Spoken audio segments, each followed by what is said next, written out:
नमस्कार, आप देख रहे हैं HR न्यूज। कैमरा पर्सन से कहेंगे जो हमारे साथ दो शख्स हैं उनका एक बार चेहरा दिखाएं। अशोक जी यादव जी हैं, पूर्व प्रधान हैं अनाज मंडी के, और साथ के अंदर है राजीव बंसल जी। हम इन दोनों से जानेंगे आखिर इन दोनों की पीड़ा क्या है। HR न्यूज को बुलाया है इन्होंने अपनी बात रखने के लिए।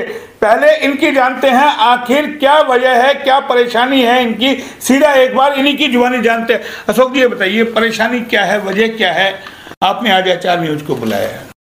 हमने 2011 में सेक्टर 19 रेवाड़ी में अलॉट हुआ था 2011 में, और 12 में रीअलॉटमेंट लेटर में प्लॉट नंबर 716 ले लिया। लेकिन ये बदकिस्मती है हमारी कि उसका आज तक हमें ना पोजीशन मिला है, और अब सरकार ने गजट नोटिफिकेशन करके ये कहा है कि जिनको रीअलॉटमेंट लेटर दिए गए हैं उनको आगे कोई ऑप्शन नहीं मिलेगा, ना ही कोई अल्टरनेट प्लॉट मिलेगा। क्यों, वजह क्या है? वजह ये है कि ये जब जमीन ली थी, हुड्डा ने एक्वायर की थी, ओनर से हुड्डा डिपार्टमेंट का लिटिगेशन चल रहा था। उसके बाद 2013 में इन्होंने एक पॉलिसी बनाई थी, और 2013 की पॉलिसी में ये रखा था कि अगर हम 3 साल में पोजीशन नहीं दे पाते हैं तो 9% सालाना का ब्याज देंगे और वो अल्टरनेट प्लॉट भी देंगे। लेकिन अब 2021 में जो पॉलिसी बनाई है उसमें रीअलॉटी जो है उसको दरकिनार कर दिया, उसका कोई दावा नहीं। वो 5% इंटरेस्ट के ऊपर अपना पैसा वापस ले लो, उसको कोई प्लॉट नहीं दिया जाएगा। कौन से सेक्टर का मामला है ये सेक्टर 19 रेवाड़ी। मैं सरकार से ये जानना चाहता हूँ कि जब भी कोई प्लॉट अलॉटी को अलॉट करते हैं और रीअलॉटी को जब वो प्लॉट हम देते हैं तो वही टर्म्स एंड कंडीशन जो अलॉटी को होती है उसी टर्म्स एंड कंडीशन पे रीअलॉट किया जाता है। अगर उनके पास जमीन नहीं थी, उन्होंने रीअलॉट क्यों किया? उसके बाद उन्होंने हमसे अनाउंसमेंट भी क्यों भरवाई? और आज जो है उन्होंने ये मुद्दा खड़ा कर दिया। इसके लिए हम विधायक जी से मिले थे, उन्होंने विधानसभा में ये मुद्दा उठाया था बहुत जोर शोर से। मैं उनका धन्यवाद करता हूं। ऐसे 94 प्लॉट हैं जो खाली रेवाड़ी में है, हरियाणा में शायद हजारों प्लॉट हों। तो सुना आपने पूरा मामला, शायद आप समझ गए होंगे। अब हम आपको विस्तार से बताते हैं। ये मामला है सेक्टर 19 का। हुड्डा बकायदा सेक्टर काटता है और ड्रा के लिए लोगों से पैसे भरवाता है कि आप अपने प्लॉट बुक कीजिए। बुक हुए प्लॉट, अलॉट भी हुए, लेकिन उसके बावजूद लोगों को अभी तक प्लॉट नहीं मिल पाए हैं। वजह के जिस तरीके से भी अशोक जी ने बताया कि मामला कोर्ट में चला गया जमीन एक्वायर को लेकर के, लेकिन सरकार लगातार पॉलिसी बनाती रही। अब ऐसे में सवाल ये उठता है कि जो आदमी अपनी जीवन भर की पूंजी जोड़ करके एक आशियाना बनाने के लिए लगता है कि आखिर उसका क्या होगा, आखिर वो कहां जाए। भले ही इन्होंने रीअलॉट के अंदर प्लॉट लिए हो, रीअलॉटी हो, लेकिन इनका पैसा तमाम चीजों में लगवा दिया गया वहां पर। ये बताइए आप ऐसे कितने लोग हैं और क्या क्या उसमें पूरी कार्रवाई हुई थी आप लोगों ने जब लिए थे प्लॉट? 94 आदमी हैं इसमें जो रीअलॉटी और अलॉटी हैं, इनको पोजीशन नहीं मिली। और हमने 2012 में ये प्लॉट लिया था अलॉटी से रीअलॉटी में। तो हुड्डा में जो भी प्रोसेसर होता है वो सारा काम हुआ था, हमारी फ़ोटो वगैरह खींची थी, हमारे नाम ट्रांसफ़र हो गया था, ये दस्तावेज है हमारे पास इस चीज़ के, तो सब कुछ वहाँ पे ओके हो गया था। और उसके बाद ये कहा कि भाई ये आपकी 6 किस्तें ड्यू हैं, आप इनको हर साल भर दो। हमने वो हर साल भर दी। उसके बाद इनकी एक अनाउंसमेंट आती है, वो अनाउंसमेंट भी हमने भर दी। फिर हमारे को 2018 में सबको पोजीशन मिली, कम से कम हज़ारों प्लॉट हैं वहाँ पे, तो सबको मिली। हमें 94 आदमियों को नहीं मिली, जिसमें हम भी आ गए।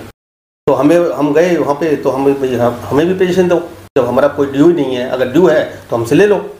तो बोले कोई नो ड्यूज है आपका, तो पैसा तो पूरा आ चुका, पर बाकी हुड्डा केस लड़ रही है। किससे लड़ रही है?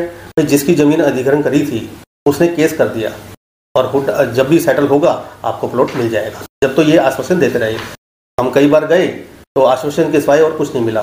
फिर किसी ने कहा कि भाई CM विंडो पर चले जाओ अगर आपको कोई दिक्कत आ रही है। हम CM विंडो पर गए, CM विंडो पर गए तो उन्होंने भी यही कहा कि भाई कोई बात नहीं, हम आपके दरखास्त ले लेते हैं और आगे कर देते हैं। लेकिन अब क्या परेशानी है, अब आप लोग क्या चाहते हो?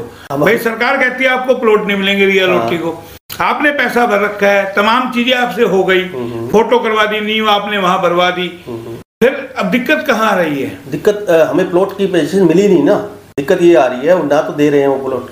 और अब अपने सीएम साहब ने ये कह दिया कि भाई जो रियलोटी हैं उनको प्लॉट नहीं पैसा मिलेगा और 5% ब्याज और मिल जाएगा उनको।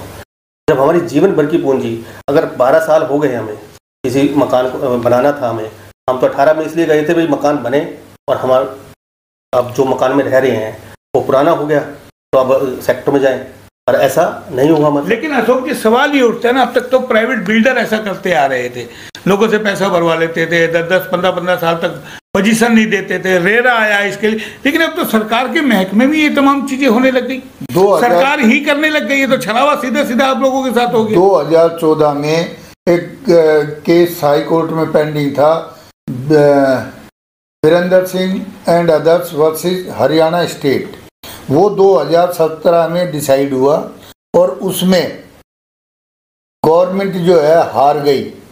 वो प्राइवेट जो ओनर थे जिनकी लैंड एग्जीक्यूशन की गई थी वो जीत गए। इस केस की पैरवी नहीं की गई, सरकार के अधिकारी मिले हुए थे और इसकी मुकम्मल ना होने की वजह से ये जो डिसीजन है ये 2017 जो है गवर्नमेंट हार गई। उसके बाद गवर्नमेंट सुप्रीम कोर्ट में गई और वहाँ आधे अधूरे दस्तावेज वहाँ इन्होंने प्रस्तुत किए, जिसका डायरी नंबर था 128/98 2020 में। वो इसमें लिख रखा है डिफेक्टिव मैटर एंड रीफाइंड आफ्टर 90 दिन। ये वहाँ से केस ख़त्म हो गया। इसके बाद अब जो सुप्रीम कोर्ट की वेबसाइट है वो आगे बता रही कि कोई केस पेंडिंग नहीं है, ना कोई नेक्स्ट हियरिंग है। 2013 में इन्होंने इसी केस के मुतालिक एक पॉलिसी बनाई थी और उसमें ये कहा गया था कि जो अलॉटी हैं और रीअलॉटी हैं, क्यों उनको अलॉटी को उसी तर्ज पे उन्हीं टर्म्स एंड कंडीशन पे हम प्लॉट देते हैं, तो हम उसके लिए पाबंद हैं, उनको हम बाकायदा प्लॉट देंगे। लेकिन अब हमारे को इन्होंने गुमराह किया है। माननीय जेपी दलाल जी जो पैरवी कर रहे थे सेशन में विधानसभा में, उन्होंने ये कहा अजीत सहगल बनाम हरियाणा सरकार ने एक डिसीजन जो है गवर्नमेंट ने वो सरकार के खिलाफ दे दिया। उसमें ये लिखा है कि भाई रियलोटी को कोई रिलीफ नहीं मिलेगा। लेकिन मैं ये बताना चाहता हूँ कि वो एक कैबिनेट मंत्री हैं और उनको झूठ के ऊपर आधारित कोई ऐसा बयान नहीं देना था। उन्होंने हरियाणा की पब्लिक को गुमराह किया है, सेशन को गुमराह किया है। वो जो केस है अजीत सहगल बनाम हरियाणा सरकार, वो हुड्डा गुड़गांवा सेक्टर 57 का है। उसमें उस आदमी को पोजीशन मिल गया था, उस आदमी ने कन्वेंस डीड बना ली थी, उसके बाद उसमें कोई फॉल्ट आ गया था। उसकी वजह से कोर्ट ने कहा था कि जब आपने रीअलॉटमेंट में ये लिया है प्लॉट, इसका मतलब ये है कि आपको पता था कि इस प्लॉट की ये पोजीशन है। इन्होंने वो बहाना ढूंढ के 2021 में एक पॉलिसी अमेंड की और उन्होंने उसमें कहा कि भाई अजीत सहगल बनाम हरियाणा सरकार जो है वो रियलोटी को कोई रिलीफ नहीं देगी, जबकि उस केस से हमारा कोई ताल्लुक नहीं। हमें तो आज तक पोजीशन दिया ही नहीं, हमारे से अनाउंसमेंट क्यों भरवाई, हमारे को रियलोट क्यों किया। तो ये सरकार जो है सिवाय पूंजीपतियों का ध्यान कर रही है। जो आम आदमी है जो मकान की छत के लिए तरस रहा है उसके ऊपर इनका कोई ध्यान नहीं है। इनकी दोगली नीति है, इनका ये है सबका साथ सबका विकास, सीएम विंडो पे डालते हैं, सिवाय लिपापोती के कोई नहीं है। प्रशासन की सरकार की प्रशासन पे लेश मात्र भी पकड़ नहीं है। तो सुना आपने, ये पीड़ा है एक बुजुर्ग की जिसने एक आशियाना अपने बच्चों को बनाने के लिए जीवन भर की पूंजी लगा दी। लेकिन अफसोस और शर्म की बात है कि किस तरीके से सरकार की नीतियां दर बदर बदलती चली जाती है समय समय पर, और उन नीतियों का खामियाजा भुगतना पड़ता है एक आम जन को। जब आपने प्लॉट लिया तब सरकार की ये नीति थी रियलिटी को नहीं दिया जाएगा, ऐसा कुछ नहीं था, ब्याज के पैसे नहीं दिए जाएंगे, ऐसा कुछ नहीं था, ऐसा कुछ। लेकिन अब सरकार ऐसे तो बार बार पॉलिसी लाएगी, कहेगी भाई ये सेक्टर को तोड़ दिया जाए। नहीं, जो पॉलिसी अब बनाई है वो आगे के लिए होनी चाहिए ना कि पीछे के लिए। हम वही पूछ रहे हैं ना, पीछे भाई आप तो आपका तो पेश कल को ये बने बनाए मकान है उनको भी कहते कि वापस दे दो। वही पूछ रहे हैं कि भाई अब सरकार को क्या करना चाहिए, इसकी जगह अल्टरनेट कहीं और सेक्टर कट रहे वहां 2 प्लॉट हमें, ठीक है, आप यही तो चाहते हो ना भाई, आपको तो प्लॉट से मतलब है हमारे को, क्योंकि हमने जो प्लॉट लिया था इसमें क्या मंशा नजर आती है सरकार की आपको? भाई नीयत में खराबी नजर आती है, महकमों में भ्रष्टाचार जिस तरीके से करनाल में देखा होगा आपने, पूरा मामला किस तरीके से खुला है करोड़ों की डील का। तो उनको गुमराह किया जा रहा है सरकार को भाई बताने में। भाई वो दूसरे जो गुड़गांवा अभी बताया प्रधान जी ने, वो गुड़गांवा का जो प्लॉट था उसका डिसीजन अलग था और ये प्लॉट का डिसीजन अलग है। तो ये पीड़ा कहीं ना कहीं है, लोगों का दर्द है कि इनको प्लॉट चाहिए, इनकी जीवन भर की पूंजी है। ये 2 शख्स हमारे साथ हैं, ऐसे न जाने कितने लोग हैं, जैसा बताएगा कि 94 लोग हैं जो अलॉटी भी है, जो रियलोटी भी है, जिनको अभी तक प्लॉट नहीं मिला है। जाहिर है अंधेर नगरी चौपट राजा, नीतियां लेकर के आओ नई नई और लोगों को गुमराह कर दो, ये स्थिति कहीं ना कहीं नजर आती है। आपको क्या लगता है सरकार को आपको अल्टरनेट प्लॉट देना चाहिए और सेक्टर कट रहे हैं, पैसे क्यों भाई? आज वो भाव थोड़ा ना होगा जमीन का जो पहले 2010-12 में आपने जो लिया था। सरकार की एक विश्वसनीयता होती है, लोग सरकार पे फेथ करते हैं और इसीलिए हमने हुड्डा में लिया। अदरवाइज हम कहीं भी कॉलोनाइजर से लेके और मकान अपना बना के अपने बच्चों को उस आशियाना में रखते हैं, लेकिन उस सरकार ने हमारी जो मंशा थी उस पर पानी फेर दिया। कोई भी डिसीजन लागू होता है वो आगे के लिए लागू होता है, ना कि पीछे के लिए होता है। ये सरकार पहली सरकार है, ये ऐसी निकम्मी सरकार है जो पीछे जा रही है बैकफुट पे। मैं सीएम साहब से आग्रह करूंगा और जो ये न्यूज़ को लोग बाग देख रहे हैं उनसे आग्रह करूंगा कि ज़्यादा से ज़्यादा इस मुद्दे के ऊपर आवाज़ उठाई जाए। ये जो बहरी सरकार है इनके कान खोले जाए। तमाम नेता कहते हैं ईमानदार सीएम हैं, भाई ईमानदारी की क्या परिवर्तन दिखना भी चाहिए ना। ईमानदार आप किसी के साथ और करके ईमानदारी क्या दिखाएंगे? ये कोई ईमानदारी थोड़ा भाई, आपने 2010 में प्लॉट लिया, आज तक आपको पोजीशन नहीं मिली, आपकी तो जमा पूंजी गई ना। अब उस पैसे में आप कहां से ले लेंगे? अगर वो पैसा भी आपको मिल जाएगा तो आप प्लॉट ले लेंगे। आज उस रेट से डबल रेट हो गए। वो जो पैसे थे वो भी मेरे खुर्द बुर्द हैं और मुझे नहीं लगता कि वो पैसे भी टाइम पे हमें सरकार देगी। इसलिए मैं ये कहता हूं कि सरकार की ऐसी ईमानदारी का फायदा क्या है जिससे आम आदमी आहत हो रहा है।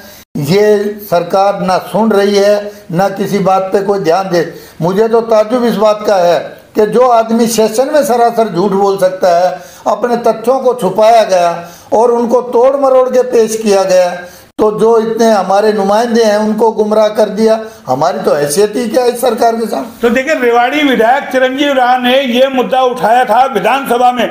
जब इसकी गूंज अगर विधानसभा में हो सकती है तो आप समझिए कि कितना बड़ा मुद्दा होगा। रेवाड़ी के 94 लोग हैं, अगर हरियाणा भर में इस तरीके से हम देखेंगे तो न जाने कितने हजारों लोग होंगे जिनकी यानी कि उम्मीदों पर पानी फिर गए। जो आशियाना बनाना चाहते थे, अपने बच्चों के लिए छत बनाना चाहते थे, उनके मंसूबे पे किस तरीके से पानी फिर गया।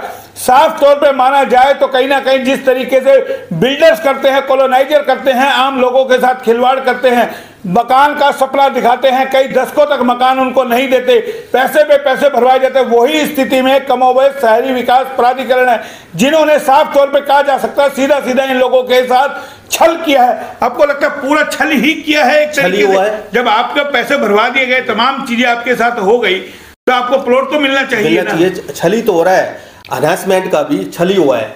हमने जब भी इन्होंने हरासमेंट का लिए कहा, हमने हाथ तो हाथ हरासमेंट भरवा दी। उसके बाद इन्होंने 60% माफ कर दी। हमने टोल फ्री नंबर दे रखा है इन्होंने, हमने टोल फ्री नंबर पे फ़ोन किया कि भाई ऐसे ऐसे 60% कर दी और हमने भरवा दी, तो इसका कोई प्रोसीजर है कि वापस आने का? क्योंकि सरकार शरीफ लोगों को छूट नहीं देती, तो इसका मतलब ये है शरीफ लोगों को छूट नहीं मिलती। और आज ये प्लॉट भी हमारा खत्म कर दिया। अब ऐसे में सवाल ये उठता है, इनको प्लॉट कब मिलेगा? कल को कोई अनहोनी हो जाती है, अगर ये डिप्रेशन में आके कुछ ऐसा कर लेते हैं तो उसका जवाबदेही कौन होगा, जिम्मेदार कौन होगी? क्योंकि कहीं ना कहीं इन तमाम लोगों के आशियाने उजड़ चुके हैं, क्योंकि इन्होंने पिछले कई सालों से अपने मकान का इंतजार किया और अब वो सपने कहीं ना कहीं टूटते नजर आ रहे हैं। ऐसे में सवाल उठता है, सरकार को गंभीरता से विचार करना होगा। मुख्यमंत्री मनोहर लाल खट्टर को, प्रधानमंत्री जी को, सबको गंभीरता से विचार करना होगा कि जिन्होंने अपनी जीवन भर की जमा पूंजी लगाई है, आखिर वो ऐसे कैसे उजड़ जाए। कैमरा पर्सन पंकज के साथ मोहन लाल, HR न्यूज़, रेवाड़ी।